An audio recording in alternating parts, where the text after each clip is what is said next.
এই সোলার ফ্যানটাকে আমি এখন 9 ভোল্টে চালাচ্ছি। আর এটা চালাচ্ছি হলো আমি এই পাওয়ার ব্যাংকটা দিয়ে।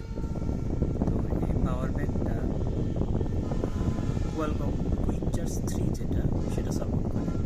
তো এই কুইক চার্জ 3 দিয়ে 9 ভোল্ট পাওয়া যায়, 12 ভোল্ট পাওয়া যায়, 15-20 ভোল্ট পর্যন্ত পাওয়া যায়। তো এখন যেটা দেখতেছেন সেটা 9 ভোল্টে চলতেছে এবং এটার জন্য বাজারে একটা সার্কিট কিনতে পাওয়া যায় 200 টাকার আশপাশে দাম, 200 টাকার কমই আর কি, 150 থেকে 200-র মধ্যে। ওটাতে বিভিন্ন ভোল্টেজ সিলেক্ট করা যায়। বাট আমি এখানে যে সার্কিটটা বানাইছি এটা আমার হাতে তৈরি। এখানে কোনো মাইক্রো কন্ট্রোলার নাই, কিচ্ছু নাই, একটা এলইডি, একটা সুইচ, একটা ডায়োড, একটা রেজিস্টার, আর কিচ্ছু নাই।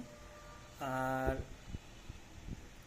এটা আরেকটা সুইচ হিসেবে ধরা যায়, আমার কাছে আসলে এক্সাক্ট সুইচ ছিল না, তো এই জন্য হলো আমি এই কেবলগুলো ডিরেক্ট কানেক্ট করতেছি।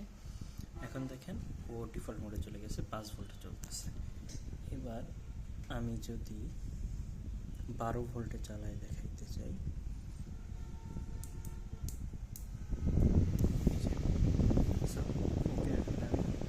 12 ভোল্টে চালাচ্ছি এবং এই 20,000 মিলিয়ন পাওয়ার ব্যাংক দিয়ে আমি এই ফ্যানকে 9 ভোল্টে মোটামুটি 8-9 ঘন্টা পর্যন্ত চালায় রাতে ঘুমাইছি, কোনো সমস্যা হয় নাই।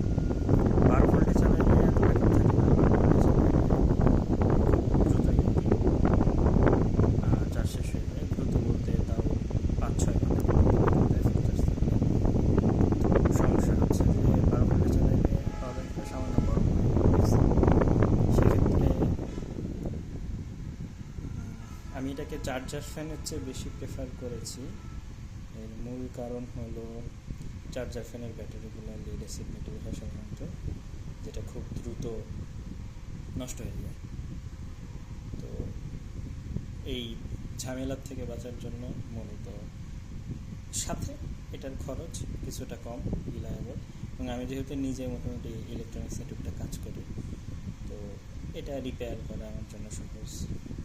স্পিড ভ্যারি করতে পারতেছি আলাদা সার্কিট দিয়ে। হয়তো ভবিষ্যতে আমি মাইক্রো কন্ট্রোলার দিয়ে এমন একটা সার্কিট বানাতে পছন্দ করবো যেটা দিয়ে আমি এই ফ্যানের স্পিডটাকে অনেক বেশি রেগুলেট করতে পারবো এবং অনেক এফিসিয়েন্ট ওয়েতে চালাতে পারবো। ধন্যবাদ।